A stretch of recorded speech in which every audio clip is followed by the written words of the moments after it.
Hey, what's up mga boss? Ngayong araw na to, meron na naman tayo ditong binibentang sapatos. Ang pangalan ng sapatos na to mga boss is Nike GT Cut Cross. So mga boss, kung makikita ninyo siya sa personal, halos yung shape niya is kapareho ng Nike GT Cut Academy.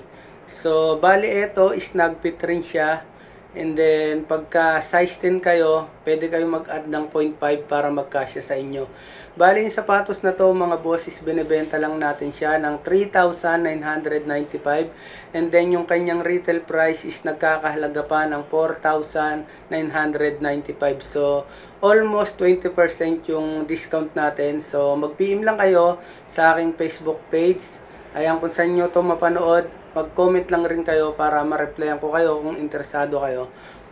Bali mga boss, ang available na sizes na lang na natitira sa atin is 9.5, 10, saka 10.5. Sabihin ko lang sa inyo mga boss yung katangian ng sapatos na to is napakaganda. Tapos ang gustong gusto ko sa kanya yung very responsive ng kanyang cushion kapag any movement na gawin mo is talagang aalagaan ka ng sapatos na to.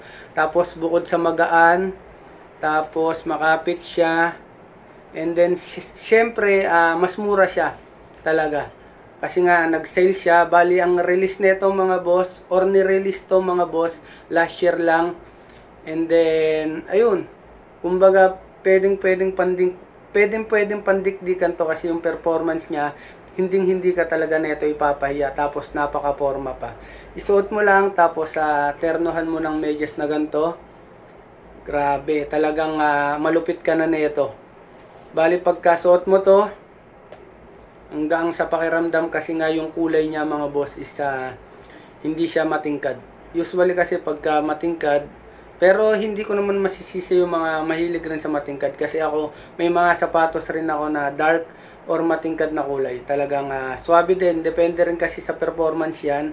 Bali mga boss, share ko lang sa inyo kung magtataka kayo sa bawat ibang design or colorway, magkakaiba yung price talaga kasi minsan ganun talaga yung sapatos, depende sa kanyang colorway yung price niya.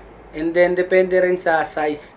Kung maliit ka, size 7, medyo mababa yung price niyan, size 8. Pero the rest, mataas na size or mataas na rin yung kanyang presyo.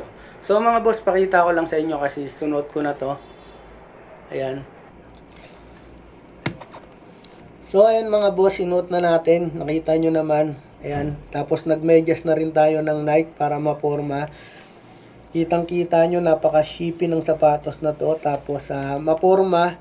Pwede nyo nga ito pang lakad kung tutusin kasi maganda rin talaga siya Usually talaga pagka Nike na ngayon, hindi na rin talaga siya pang basketball lang, kundi pamorma na rin. So ayun lang mga boss, kung interesado ka dito sa sapatos natin, mag-comment lang kayo. And then re-replyan ko kayo. Bali ang available na lang na sizes nito, uulitin natin, 9.5, 10, saka 10.5 na lang. So, palagi tayo mag-iingat sa mga hindi pa na-subscribe sa channel ko, sa aking YouTube channel. Pa-subscribe na lang, and then para updated kayo sa mga bago kong video, hit nyo na rin yung notification bell mga boss. Tapos dito sa aking Facebook page, kung di ka pa napag-follow, mag-follow ka na para pagdating ng mga susunod na buwan, pagka may discount tayo or bago tayo mga stock, may kita nyo agad. Ayun lang, palagi tayo mag-iingat. Salamat sa mga nanonood ng mga video ko. Peace, yo. Ben.